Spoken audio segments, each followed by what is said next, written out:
Obras menores. Menores. Obras menores. Obras Obras. Discusiones desveladas sobre grandes escritores y escritoras. Desveladas sobre grandes escritores a través de textos no considerados como obras centrales. Observaciones. Discusiones desveladas sobre grandes escritores y escritoras. A través de textos no considerados como obras centrales. A través Lecturas. Observaciones, posicionamientos sobre pequeñas obras maestras. Sobre pequeñas obras maestras. Voces ensombrecidas. Rarezas olvidadas. Para lectoras y lectores tenaces. textos náufragos. Textos del gran rechazo al tiempo.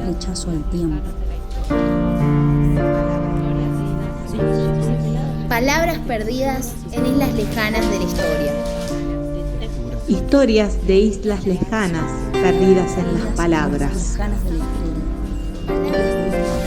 Palabras escritas que saben leernos. Lecturas a la espera. Lecturas a la espera.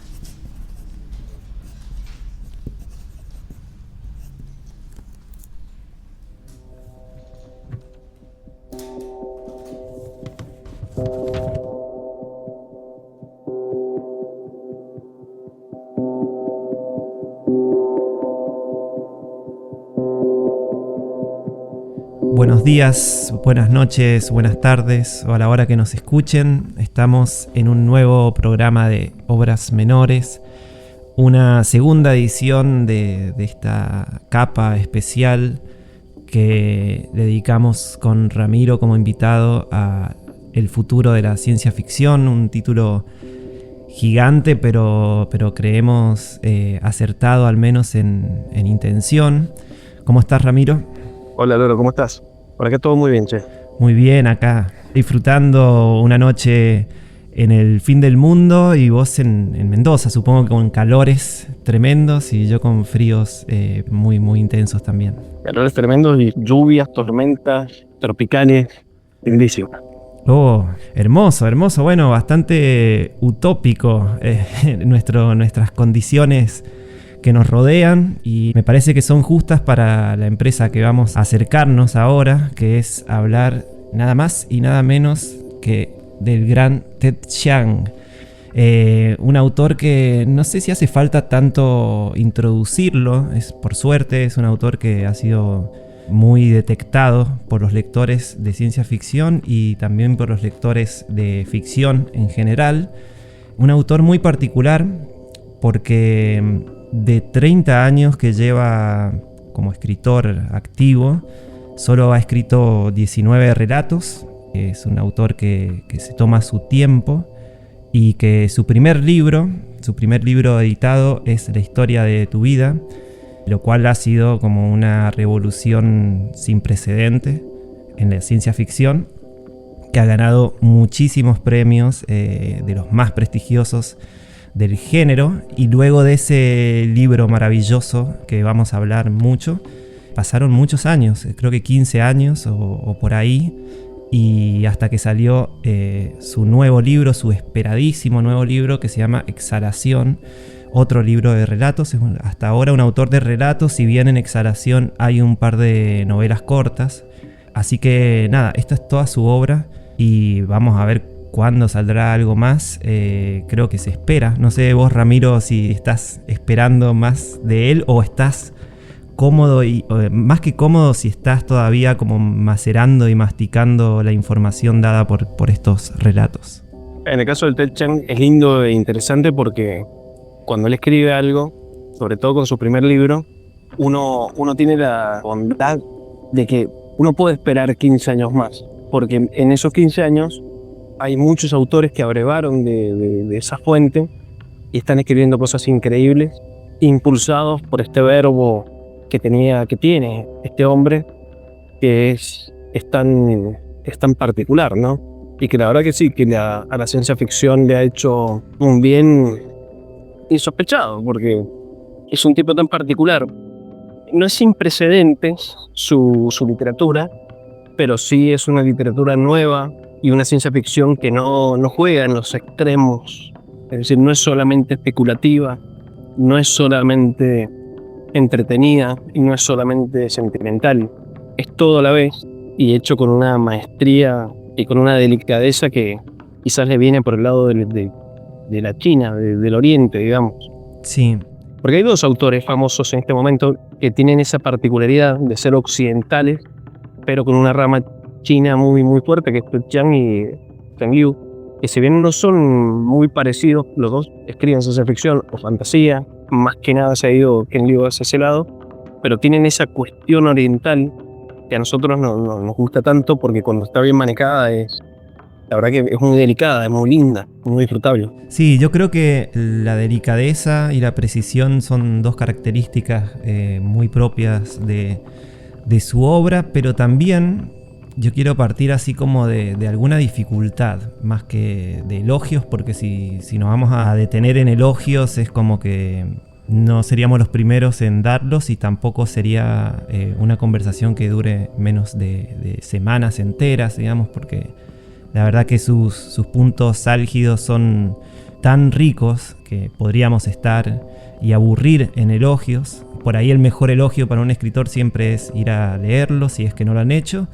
Y si lo han hecho, justamente por eso también quiero como que esta conversación se centre en algunas problemáticas, que yo creo que hay algo principal en la obra de Ted Chiang, que es que yo noto mucha tensión. Hay un intento de Ted Chiang en lograr algo que escuché de él mismo en una entrevista, que él ve como que de los grandes escritores de la ciencia ficción, como él cita, digamos que su mayor influencia desde chico fue Isaac Asimov, él ve esa tensión entre lo técnico científico y lo que él llama como emociones humanas, y que son dos esferas que pareciera ser que cuando una ocupa un espacio en el relato o en la novela o en la escritura, el otro fenómeno, digamos, tiene que ceder un poco ese espacio. Entonces hay como una tensión muy, muy difícil de calibrar. Y yo creo que en todos sus relatos, los más geniales son los que lo logra, pero no considero que todos sus relatos logren ese equilibrio dificilísimo y de un alcance que, bueno, que ha hecho que este autor sea, pero de lo más relevante actual. No sé qué te parece si vos también habitás esa tensión, ¿no? entre lo científico y todas sus teorías y teoremas y sus puntos de partida y de llegada en oposición, vamos a decirlo por decirlo fácilmente, a toda la cuestión de la emoción humana que puede evocar en un lector. Y bueno, el Ted Chiang, tanto como Ken Liu como Liu Cixin, estos escritores que están de moda en el mundo de la ciencia ficción y que son orientales. Liu Cixin es chino y nació en China y vive en China, pero sin embargo sí hay algo que tiene que ver con la emotividad, con esa cuestión de emocionar, que lo manejan muy bien. Yo no entiendo bien porque evidentemente de 3 casos, 3, o sea, el 100% de los casos, ahora que estamos hablando de esto, de los más relevantes del momento, una familiaridad muy, muy interesante con el tema de la emocionalidad humana, ¿no? Eso que estás diciendo vos, de cómo lo mezclan con el tema de la tecnología, Entendemos, por ejemplo, que la ciencia ficción no es necesariamente una serie de relatos o novelas en los que la tecnología esté imbrincada de forma sustancial. No es necesario. La ciencia ficción, como decía Heller, es cualquier relato que tenga rigor científico. Es decir, la diferencia entre un libro que hable de las hadas, o sea, fantasía, y un libro que hable de las hadas, esa ciencia ficción, es que el libro en ciencia ficción la va a explicar. O cada una de sus consecuencias va a tener consecuencias que son reales. Es decir, se puede hacer ciencia ficción en comprometer a la tecnología. Sin embargo, en los casos de Cooper's escritor, la tecnología está. La verdad, sí hay una que enfona en el sentido de que me parece que es muy cujú o que se necesita mucha inteligencia para poner tecnología y a la vez ser un resultante emotivo de todo esto. Ted Chiang lo logra de una forma espectacular. De hecho, uno de los relatos del último libro, que no me acuerdo ahora cómo se llama, que habla de las inteligencias artificiales.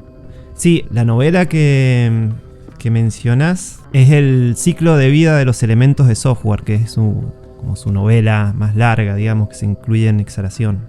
Claro, sí. Sí, esa es increíble. Sí. Es súper emotiva. Leí en entrevistas que no vive de eso y que tampoco lo busca. Dice que desde siempre su interés sí existía en el escribir para publicar. De hecho, la mayoría de los relatos siempre han sido publicados en distintas revistas especializadas, pero nunca ha sido su intención vivir de la literatura. Bueno, y eso lo deja en evidencia su lenta velocidad, digamos. De estos 2 libros que tenemos son resultados de relatos aislados que él fue escribiendo y publicando. Nunca han sido escritos como libro para ser publicados completos, sino como que sí, además, han ido surgiendo. Por ejemplo, tiempo. si bien la historia de tu vida se hizo una película, por ejemplo, otro relato del primer libro, que es El infierno es la ausencia de Dios, él cuenta que lo que hicieron de Netflix, va a ser una miniserie con eso, había muchísima plata de por medio, y él dijo que no porque pensaba que no iban a ser consistentes con el cuento.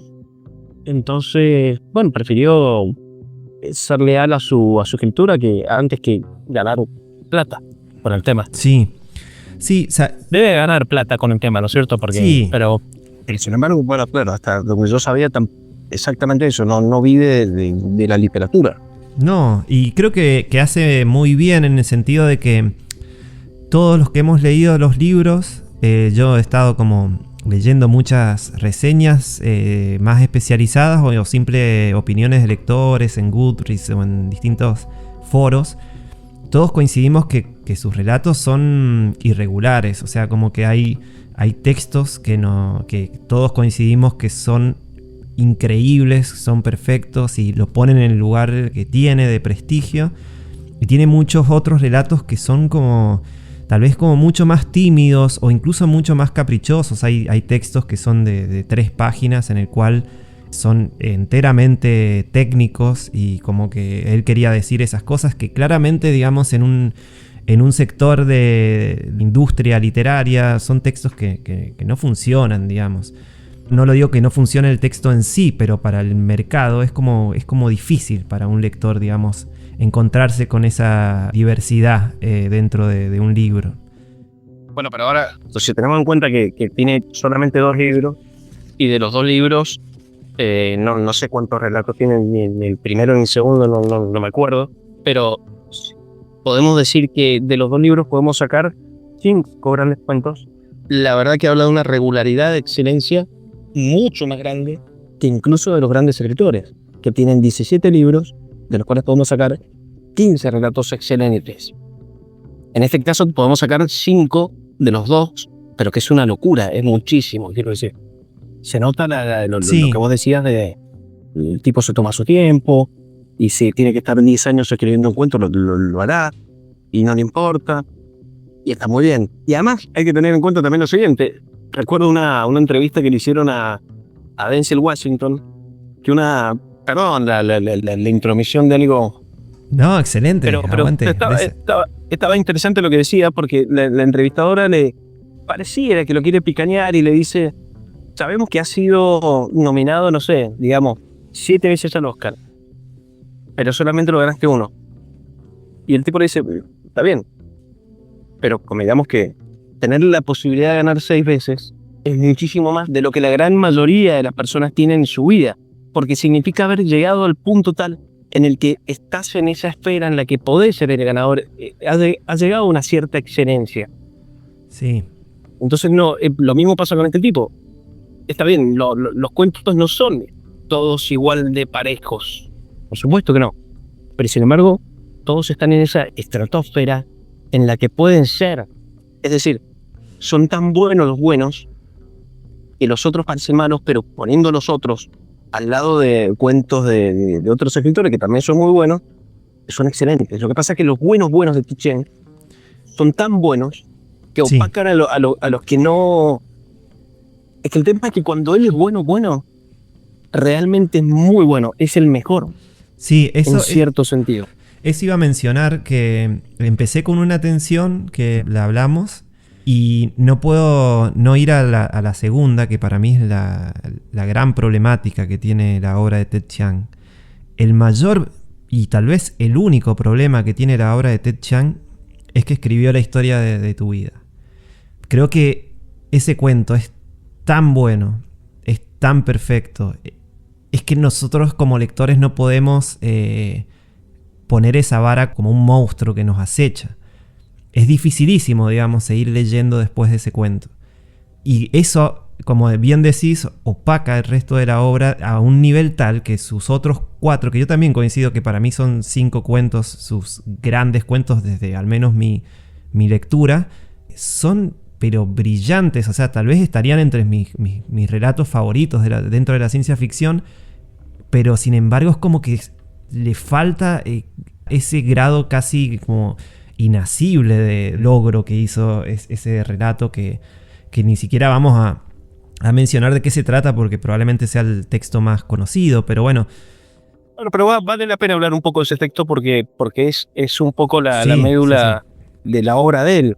Es todos los cuentos de Ted Chiang, pasa con todos los autores, ¿no? Hay un tema que es el que te habita, y hay un momento en tu vida en el que todo se alinea y lo podés lograr hacer, traducir o codificar en el lenguaje. En el caso de Ted Chiang, por lo menos hoy ha logrado ese cuento, que yo también coincido, es el cuento de él.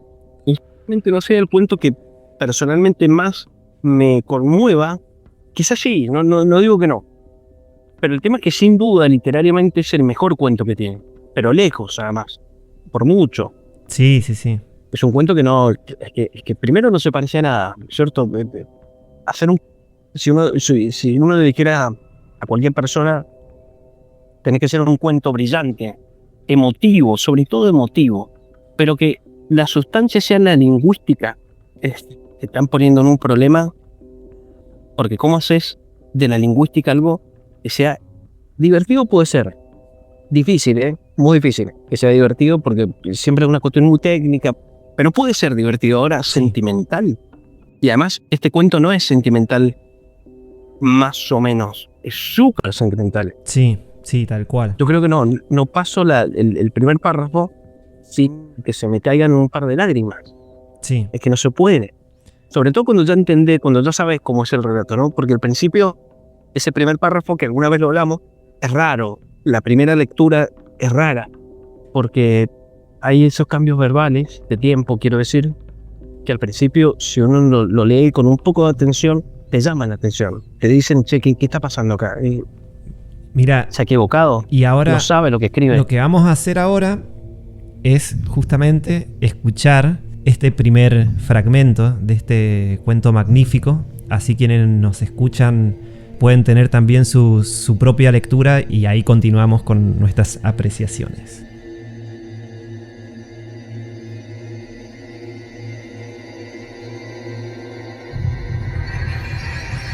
Tu padre está a punto de hacerme la pregunta. Este es el momento más importante de nuestras vidas y quiero prestar atención, captar cada detalle. Tu padre y yo acabamos de volver de una noche en la ciudad, con cena y espectáculo. Es más de medianoche. Salimos al patio para mirar la luna llena. Luego le dije a tu padre que quería bailar. Así que me sigue la corriente y ahora estamos bailando lentamente. Un par de treintañeros oscilando de un lado a otro bajo la luz de la luna como niños. No siento el fresco de la noche en absoluto. Y entonces tu padre dice, ¿quieres tener un hijo? En este momento tu padre y yo llevamos casados unos 2 años y vivimos en la avenida Ellis. Cuando nos mudemos, serás demasiado pequeña para acordarte de la casa, pero te enseñaremos las fotos, te contaremos las historias. Me encantaría contarte la historia de esta noche, la noche en que fuiste concebida. Pero el momento adecuado para hacerlo sería cuando estés preparada para tener tus propios hijos, y nunca tendremos esa oportunidad. Contártelo antes no serviría de nada.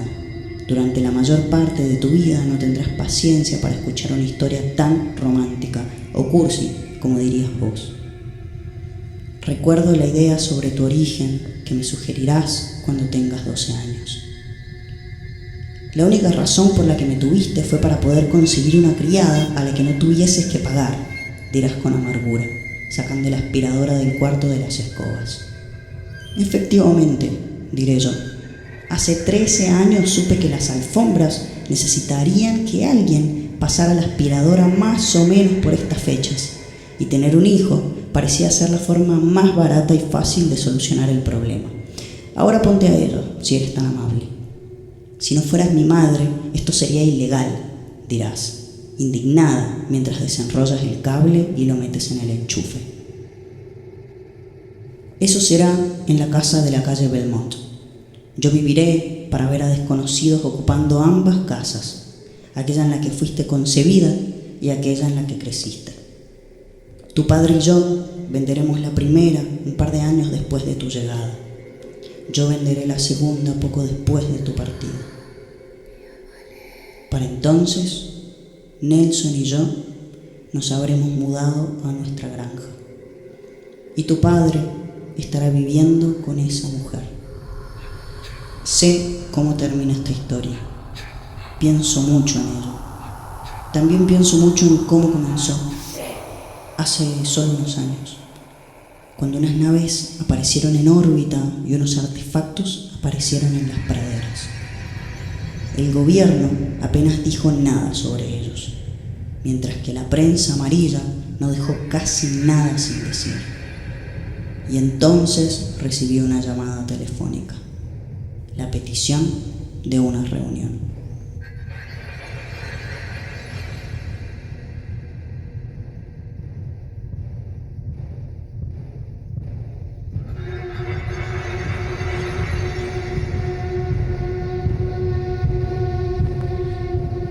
Bueno, ¿qué decir después de este fragmento? ¿Qué decir? Es muy complejo, ¿no?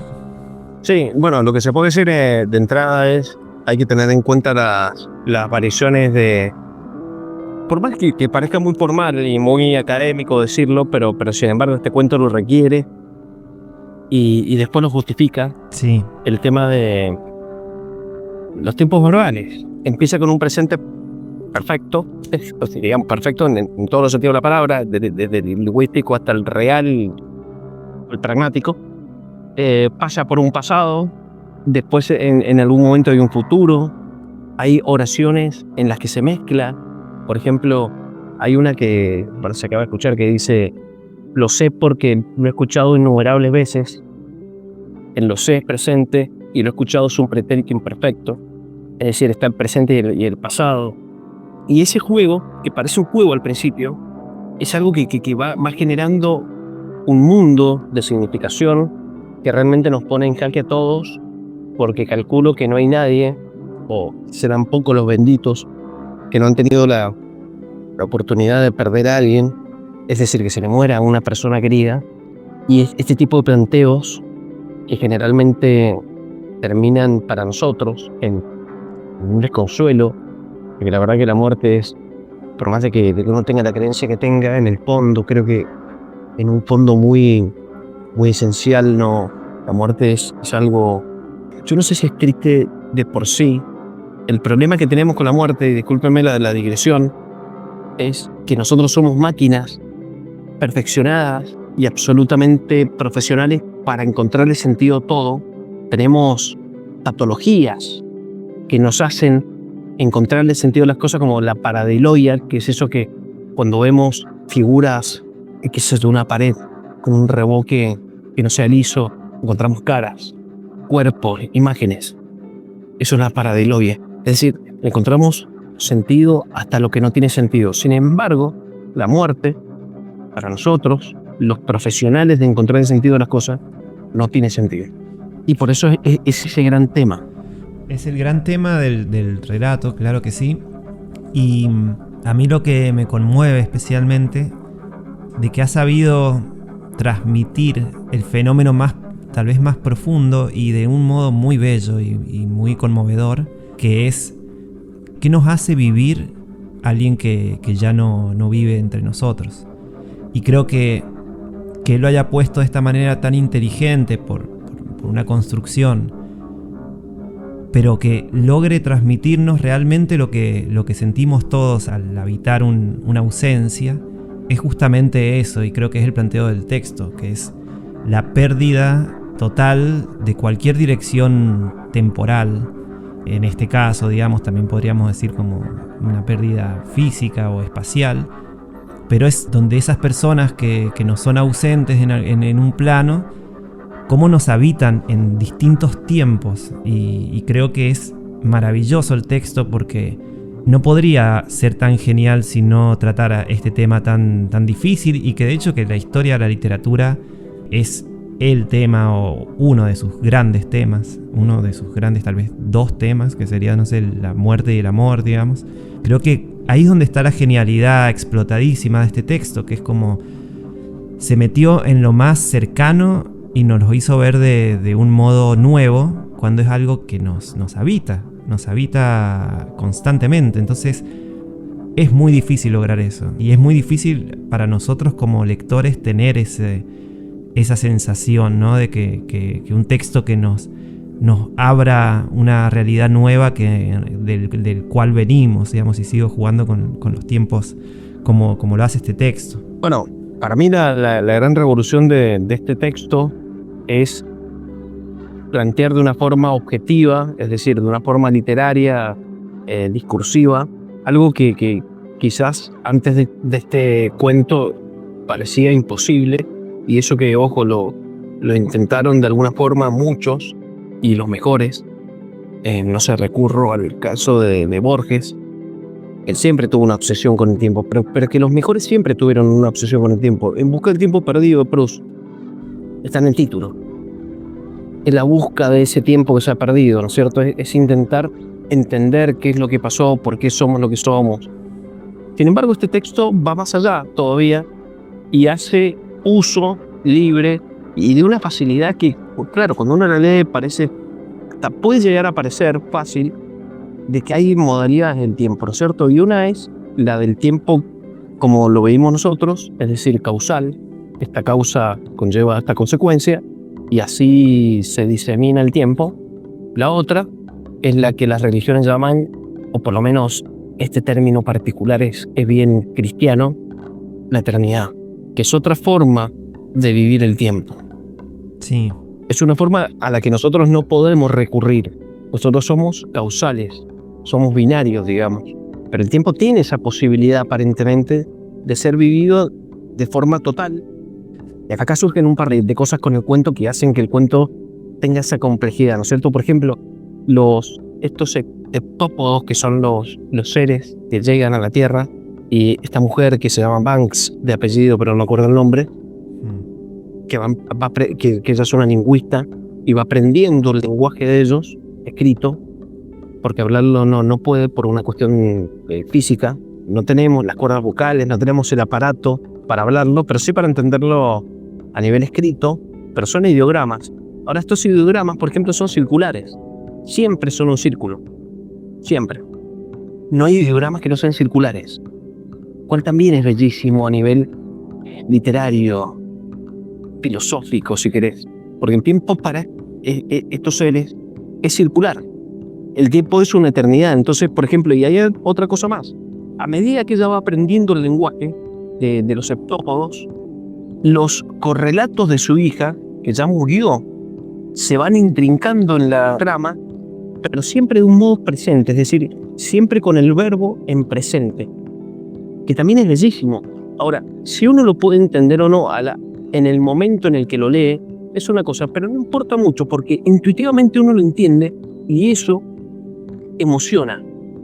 Emociona que ella, mientras está entendiendo el lenguaje de ellos y está de alguna forma viviendo el tiempo desde la eternidad.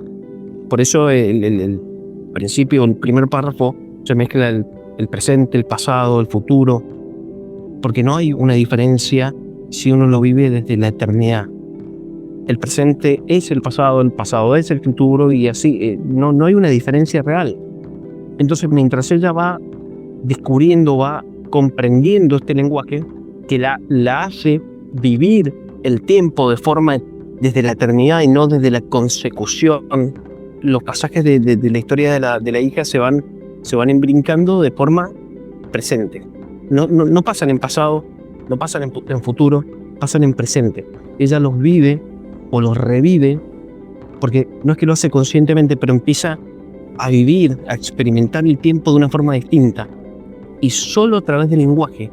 Y ahí podemos irnos a Lacan si queremos, por ejemplo. Él dice que nosotros somos el lenguaje. Sí. Que nosotros no podemos conocer el mundo sino a través del lenguaje, porque la única forma que tenemos de conocer el mundo es dialéctica, porque para que nosotros entendamos el mundo, es decir, para que le demos significación a las cosas, siempre es a través de una fórmula lingüística o prelingüística, pero siempre es dialéctica. Claro, sí. Entonces, si nosotros tuviéramos una fórmula dialéctica distinta, que es lo que plantea este texto, en la que no hagamos una especie de... Porque claro, si la fórmula, si el algoritmo lingüístico es lo que moldea nuestra percepción del tiempo, nosotros tenemos una fórmula, o digamos un algoritmo que siempre es binario, consecutivo, causal.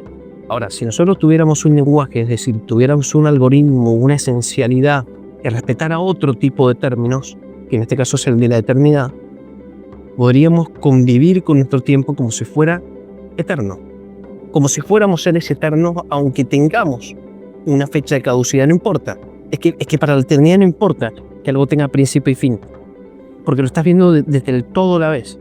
Nosotros lo vemos desde la inmediatez, pero verlo desde el todo es como verlo, desde arriba, digamos. Entonces el presente ya no es presente como lo vivimos nosotros. El presente es una segmentación que hacemos del tiempo, pero no tiene una validez real. Como cuando decimos, por ejemplo, el dedo de la mano. El dedo de la mano no es algo separado de la mano. La mano no está separada del brazo, el brazo no está separado del torso, el torso no está separado del cuerpo, el cuerpo no está separado de la tierra, etc. Si pudiéramos verlo así, que es lo que plantea este texto, quizás la muerte de una persona no sería tan terrible, porque podés seguir hablando con esa persona, como hace en este texto, en presente real, porque el pasado no pasó, el pasado está pasando, y el futuro no va a pasar, sino que el futuro está pasando. Sí, y yo creo que igual hay una capa que por eso digo que es como muy hermoso del texto. Por lo menos lo que yo siento con esta propuesta es que nos propone quitar un poco el velo que nosotros también nos ponemos. Porque esta idea de que nosotros concebimos el mundo como algo lineal es algo también que o nos es impuesto o nos lo imponemos, pero es de algún modo una imposición que nosotros como que nos obligamos a inconscientemente a decirnos, ¿viste? Como que ayer estaba triste, hoy estoy feliz. O sea, hay un antes y un después y no nos permitimos lo más concreto, que es como que todas esas emociones siguen cohabitando en ese presente extraño que estabas hablando vos, que ese presente es parte del pasado y será parte del futuro o es parte del futuro. Y yo creo que lo que nos ayuda, por así decirlo, el planteo de este texto es que corramos un poco nuestros encierros cognitivos y sensibles para dejarnos percibir las cosas como si realmente las percibimos. Por ejemplo, como en el caso de un duelo muy sentido, es que las cosas funcionan de un modo que no tiene que ver el antes y el después, solamente que a nosotros, nuestra máquina de costumbre nos obliga a dolernos en decir antes estaba y ahora no está y mañana no estará. Entonces yo creo que eso nos lo decimos y nos duele, pero en realidad lo que sentimos es como que no sabemos si antes o después, pero está, de alguna forma está. Entonces creo que el texto me parece que no está inventando nada, solamente que nos está señalando algo que pareciera ser que nos queremos olvidar un poco, ¿no? Bueno, Mira, mi postura personalmente es, yo no creo que podamos hacer ese movimiento. De hecho, en este cuento está muy bien planteado. No creo que sea una cuestión de que podamos olvidar de por sí o que podamos aprender una forma nueva porque entendimos que esta forma no funciona. Es como, hoy vivimos el tiempo así. ¿Quién sabe si algún día lo viviremos de otra manera? El tema es que no, lo vivimos así porque es lo que podemos hacer.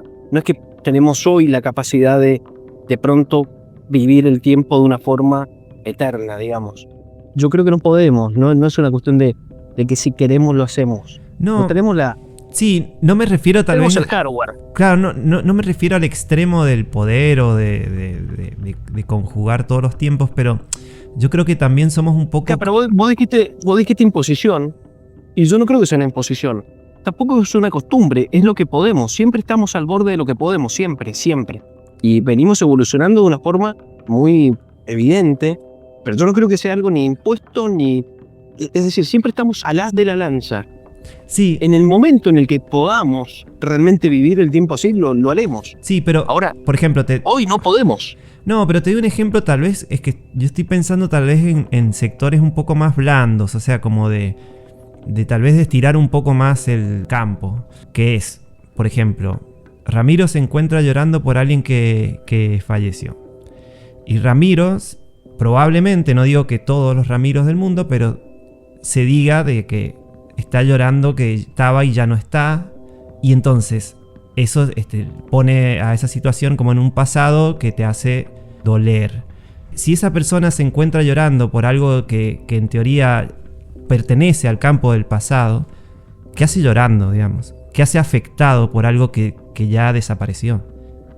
Yo creo que el pasado, digamos, nosotros lo sellamos de una manera muy falsa.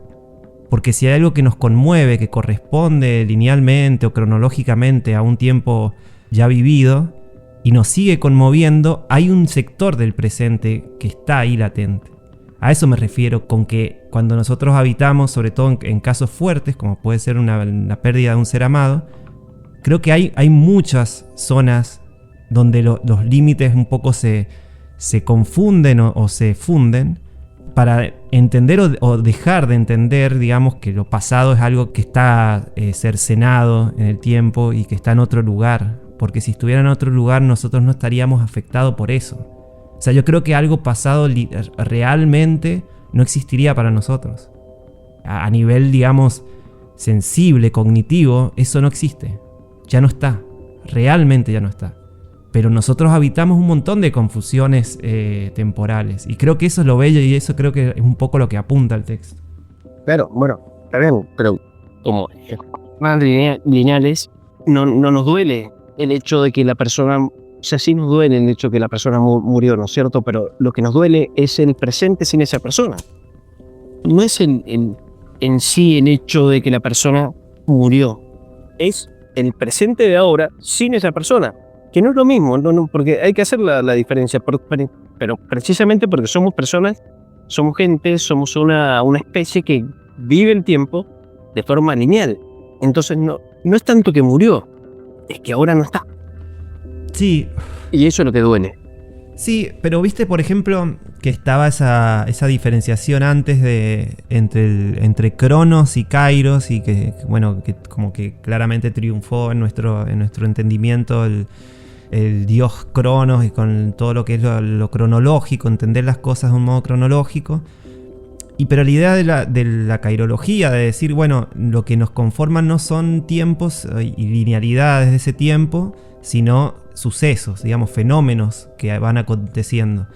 Yo creo que aún así, sabiendo eso, porque también somos conscientes de que tu pasado, por ejemplo, está marcado por sucesos que son memorables o que te han marcado, pero aún así nosotros como que tomamos ese gran concepto de entender las cosas según sus sucesos y no sus tiempos, pero aún así lo tapamos con la cronología. Esto fue importante para mí, pero fue hace 3 años. Y creo que, digamos, hay muchas zonas así de investigación sensible para nosotros, en esos otros tipos de entendimiento que no contradicen necesariamente, sino que son como para mí un campo de amplificación de tantas cosas que por ahí nosotros a veces como que nos nos guiamos por eso, digamos, nuestro orden, nuestros calendarios nos marcan como si del 2025 al 2026 hubiera un cambio. Y en realidad no debería hacerlo, pero nosotros nos esforzamos porque sí. Bueno, por eso sigo insistiendo con el tema de vivimos la vida de forma lineal y cronológica porque no podemos vivir de otra forma. Es decir, estamos viviendo, y esto sí lo marca el texto muy bien, no porque lo marque el texto en el argumento en sí, sino que el hecho de que este texto haya surgido evidencia que estamos en ese momento de... Sí, de inquietud, de temblor. No sé, podríamos sí. llamarlo. Sí, el momento del postulado, digamos. Uh-huh. Es cuando uno postula una teoría. Ahora, después hay que llevarla a cabo y después hay que convivir con eso. Al principio, por ejemplo, la teoría de la relatividad, que cambió todo, cambió nuestra forma de percibir las cosas, era no más que un postulado aún con el libro en las manos. Hoy entendemos y hoy vivimos el mundo con esa sensibilidad de la relatividad, del espacio-tiempo. Por ejemplo, fue difícil para nosotros entender Tal cual. que el espacio y el tiempo no son cosas distintas. Pero fue muy difícil. Hubo un momento que era el momento del postulado y después el momento de la práctica.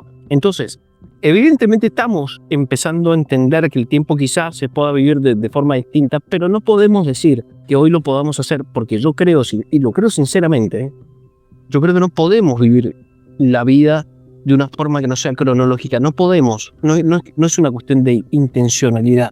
Es una cuestión de que no se puede. Todavía. Sí, y coincido con esto del postulado, pero vaya, digamos, o sea, ¿por qué este texto es un fenómeno, voy a decir como un fenómeno pensante, digamos, más que un fenómeno literario? ¿Por qué? ¿Por qué afectó tanto? Yo creo que ahí donde... Porque nos toca. Claro, por eso, porque nos toca Una fibra íntima. Hay algo que está vibrando ahí y que hubo una persona demasiado lúcida, por lo menos para empezar a postular esto. Y claro, sí, no. El postulado estaba, ¿no es cierto? Sí. El postulado estaba. La historia de la eternidad de Borges, el primer libro, un poco se dice eso. Y no estoy diciendo que sea el primero que lo dijo. Simplemente estoy diciendo, el postulado estaba.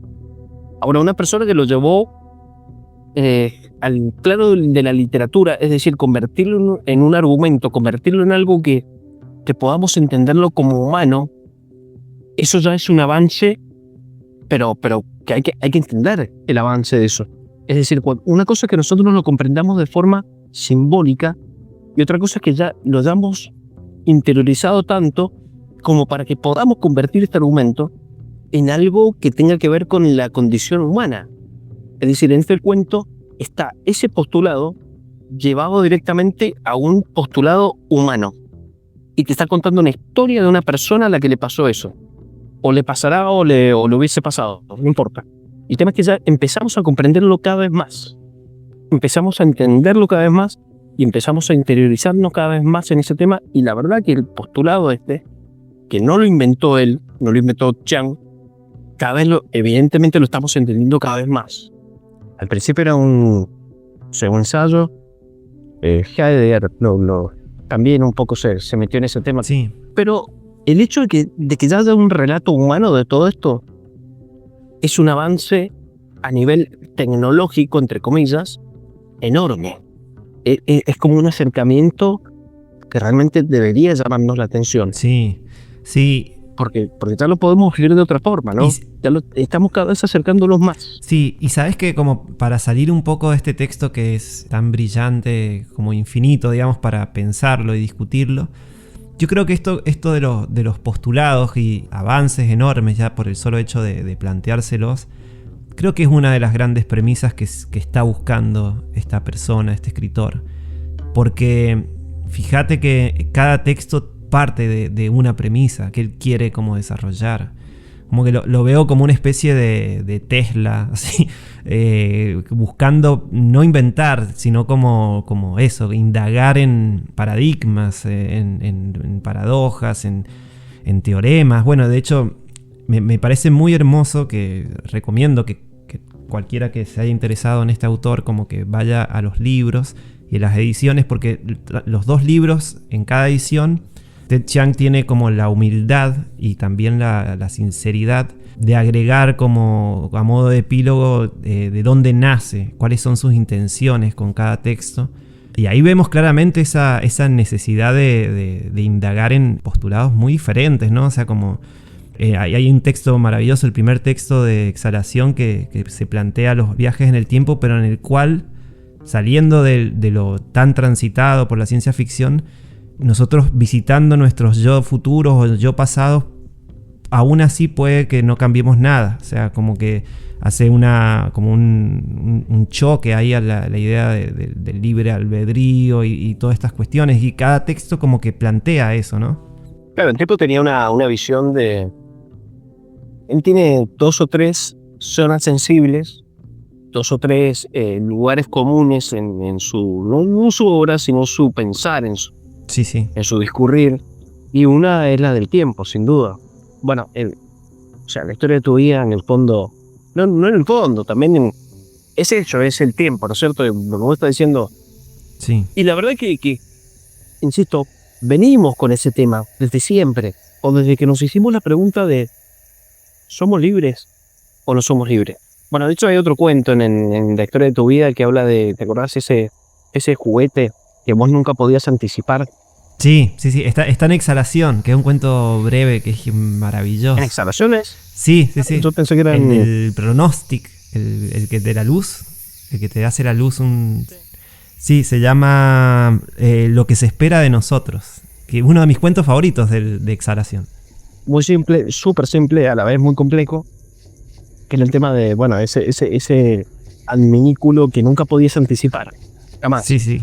Bueno, está todo el tiempo esa cuestión, pero claro, pero está desde mucho antes. Es decir, por ejemplo, no sé, te puedo decir, año 300 después de Cristo, San Agustín hablaba del libre albedrío.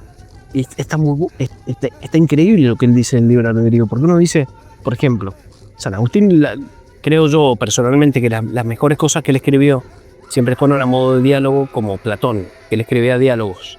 Los libros que conocemos de Platón son diálogos. Y San Agustín hacía lo mismo.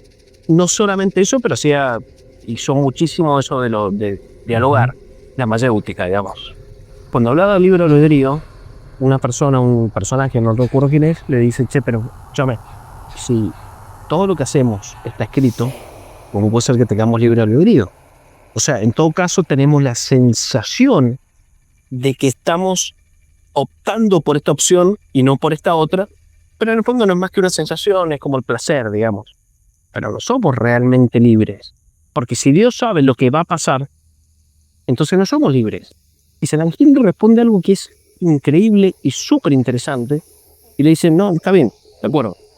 Dios sabe lo que va a pasar si vos elegís esto, pero Dios sabe lo que va a pasar si elegís lo otro. Es decir, Dios sabe las posibilidades de todas las posibilidades. O sea, nada de lo que vos puedas elegir o no elegir, Dios no lo sabe. Dios sabe todas las posibilidades. Entonces, eso realmente te abre el panorama mucho más. No es que sabe lo que vas a hacer, sino que sabe lo que haces. Es decir, el decurso del tiempo de la elección que elegiste, pero también sabe el decurso del tiempo de la elección que no elegiste. Entonces, como sabe todas, de alguna forma sos libre de elegir cualquiera de ellas. En esa imposibilidad de no ser predicho por este ser, que no es un ser humano, por supuesto, el hecho de que él entienda todas las posibilidades a la vez, precisamente eso es lo que te da la libertad de elegir cualquiera de ellas. Vos tenés un ámbito de libertad.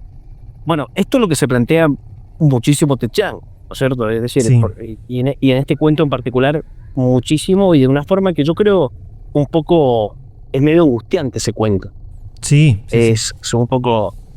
Lo que acabas de decir de San Agustín es lo que sigue planteando él con este cuento, y todo este cuento es un mensaje de alguien que está dando un mensaje a quienes van a vivir la experiencia esta del juguete, este Pronostic. Entonces él dice como que yo estoy diciendo esto igual sin sentido, digamos, porque te lo diga, lo leas o no, Estamos dentro del destino de alguna forma. Y en un momento dice, o sea, el texto termina como diciendo, bueno, y entonces ¿por qué lo envío? ¿Por qué envío este mensaje? Y es porque no tengo elección, termina el texto. Es como increíble porque es como que abre todo el mundo y los planteos del libre albedrío para cerrarlo de todas formas. Claro, bueno, el tema es que, por ejemplo, este cuento, si uno no entiende a mí me parece el postulado que hace San Agustín, a mí, todo el mundo cuando uno se empieza a plantear el tema del libre albedrío, de si somos libres o no, llegamos a una conclusión inevitable en la que no somos libres. Es decir, si hay un ser, una entidad, una entelequia, o lo que sea, que sabe el futuro de nuestras acciones, entonces evidentemente no somos libres. Eso te lleva a una angustia existencial horrible, que es la que está preponderando en esta época inconscientemente, que es esa de no podemos salir del destino. Uh-huh. Mientras que otras civilizaciones convivían con eso bastante bien. Por ejemplo, qué sé yo, si más con los griegos, con los saos. Uh-huh. Los saos que estaban por encima incluso de los dioses, y convivían con eso. Porque, claro, la fórmula es no saber. Sí. Mientras que nosotros no sepamos, podemos convivir con el tema. Ahora, primero San Agustín pone esa cuestión, que es la que es ese tipo de sabidurías o de intuiciones, porque claro, San Agustín, a diferencia de Santo Tomás, hablando del cristianismo, era una persona que se guiaba mucho por el instinto, por la intuición, y no tanto por la razón en sí. Sí. Ambos brillantes, ¿no? Pero San Agustín tenía esa cuestión de la intuición. Tipo intuía algo y tenía la capacidad humana de poder llevarlo al texto, de poder decirlo de forma dialéctica, digamos. Aún cuando lo que él quería decir no tenía forma dialéctica. Como cuando dice, fíjate vos qué loco, pero cuando dice también en uno de los diálogos, esto es famoso porque creo que, si no me equivoco, fue Borges el que lo reprodujo, que dice, bueno, cuando me preguntan del tiempo, si me preguntan, no lo sé. Si no me preguntan, sí lo sé. Fíjate qué manera más increíble de resumir algo que no tiene sentido, o que tiene sentido pero a nivel extra razonable, extra intelectual, pero llevarlo al plano de lo dialéctico. Sí. Es un resumen interesante, ¿no? Y lo que hace también con el libre albedrío, una forma, por lo menos en mí, sí resulta como un aliviante. Me alivia el peso del libre albedrío. Además, sobre todo entendiendo como entendía esta gente, pero lo entendía profundamente, ¿eh? En un 50% razón, 50% intuición, que aquello que ellos llamaban Dios no era una persona, no era algo que pudiéramos entender. De hecho, y vuelvo a insistir, y por última vez en San Agustín, cuando le preguntan qué es Dios, él dice, no, es que es una pregunta que no hay que preguntarse. No sabemos qué es. No tenemos ni idea, no sabemos, no vale la pena tampoco discutir de esto porque no sabemos. Y lo que sí sabemos, Ramiro, lamentablemente, es que nos queda 1 minuto. Ahí no hay libre albedrío que nos salve. Así que sabíamos que nos íbamos a quedar cortos con un autor de este tamaño, de esta magnitud. Pero bueno, esperamos haber sido... Seguiremos en otro momento. Sí, seguiremos en otro momento y seguiremos con este ciclo de ciencia ficción actual que me parece hermoso.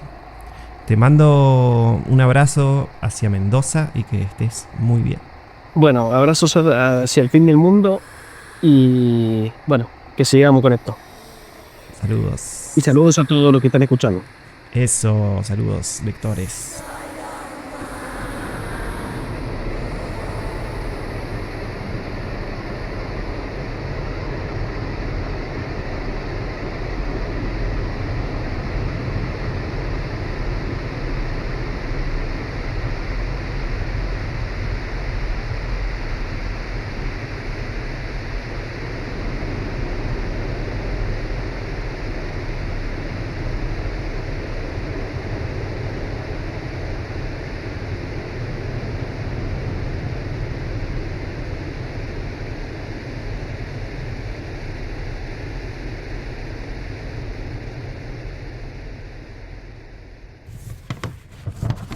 Obras menores. Obras menores. Obras menores. Obras menores. Discusiones desveladas sobre grandes escritores a través de textos no considerados como obras centrales. Lecturas, observaciones, posicionamientos Desveladas sobre grandes escritores y escritores a través de textos no considerados como obras centrales. Lecturas, Posicionamientos. observaciones, Sobre pequeñas rarezas posicionamientos para lectoras y lectores sobre pequeñas obras maestras, voces ensombrecidas, Rarezas olvidadas. rarezas olvidadas, sobre pequeñas obras historias para de lectoras y perdidas, lectores que rarezas nacen, olvidadas, Textos palabras náufragos. lectores y náufragos. lectores textos del gran rechazo al textos de tiempo. gran rechazo al tiempo.